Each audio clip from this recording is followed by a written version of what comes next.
یہ عراق اور اردن اور یہ اور وہ، یہاں تک کہ ترکی، سعودی عرب کا بھی شمالی حصہ نکل جائے گا۔ البتہ مدینے کا جو ان کا پروگرام ہے اس کو اللہ نہیں پورا ہونے دے گا، مدینے میں داخلے کی ان کو اجازت نہیں ملے گی۔ بہرحال یہ سارا کچھ ہونے والا ہے۔ وہ وقت بھی آنے والا ہے کہ حضور کی ایک حدیث کے مطابق ایک شخص کے 1000 بیٹے ہوں گے تو 999 ختم ہو جائیں گے، ایک بچے گا۔ یہ وقت بھی آنے والا ہے کہ حضور فرماتے ہیں اتنی بڑی جنگ ہوگی، اتنی خوریزی ہوگی کہ پوری زمین اٹ جائے گی لاشوں سے۔ تو پرندہ جو ہے کوئی، ایک تو پرندے ہوتے ہیں کہ جو مردار خور ہے، گدھ ہے، وہ تو بڑی خوشی سے اتریں گے، تناول فرمائیں گے لاشوں کو۔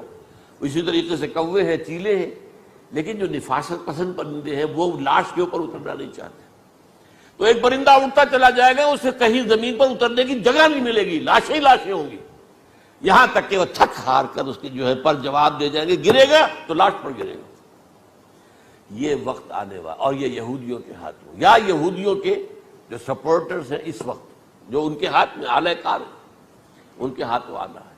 میرے نزدیک اس کام کے لیے اس ملعون قوم کو، کہ جو حضرت عیسیٰ کے زمانے سے ملعون ہو چکی ہے، اس کو باقی رکھا گیا ہے، اسے یہ موقع دیا گیا ہے۔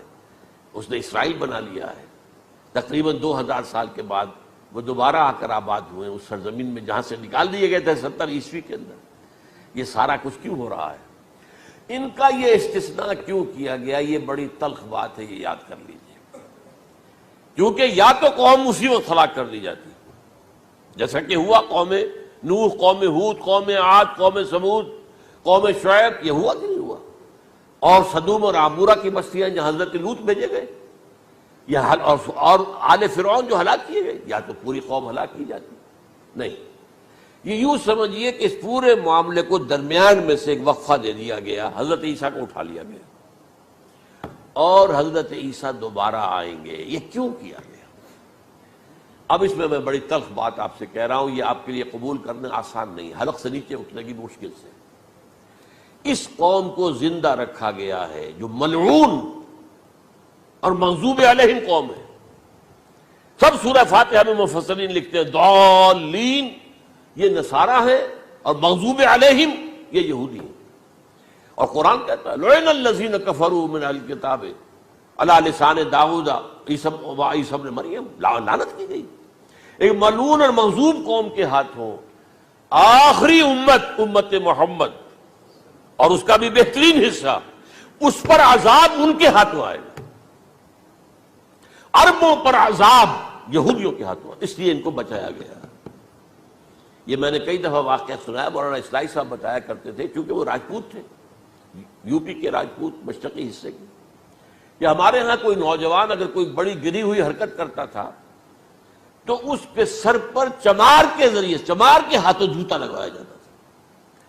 اگر راجپوت کے سر پر راجپوت کا جوتا گرا تو چلو تکلیف تو ہوئی، لیکن یہ کہ راجپوت کا جوتا گرا ہے نا، پڑا ہے، لیکن راجپوت کے سر پر چمار کا جوتا، جس کو آپ انگریزی میں کہتے ہیں to add insult to injury, وہ تکلیف بھی ہے جوتا کھانے کی، اور انسلٹ ہے کہ ایک چمار مار رہا۔ یہ امت سب سے خیر امت ہے، کنتم خیر امت اخرجت للناس۔ اس کے لیے عذاب بھی بدترین آئے گا، اور کن پر آئے گا؟ اس امت کا جو اصل نیوکلیس ہے عرب، جس کے بارے میں حضور کی حدیث موجود ہے ویل للعرب، عرب کے لیے بہت بڑی ہلاکت۔ اور آج ہماری نظر میں آ رہا ہے وہ ملعون اور مغضوب علیہم قوم، ان کے سینے کے اندر خنجر کی طرح بھونکی گئی ہے، اور 30 کروڑ کے قریب عرب بے حمیتی، بے غیرتی، بزدلی، کمزوری، ذلت، مسکرت کی مثال بنے ہوئے۔ کوئی بول سکتا ہے اس اسرائیل کے خلاف؟ کو بول سکتا ہے؟ 30-35 لاکھ آدمی ہیں اسرائیل کے اندر یہودی، اس سے زیادہ تو امریکہ میں 50 لاکھ کے قریب، کل 1.25 کروڑ آدمی ہے یہ یہودی پوری دنیا کے اندر۔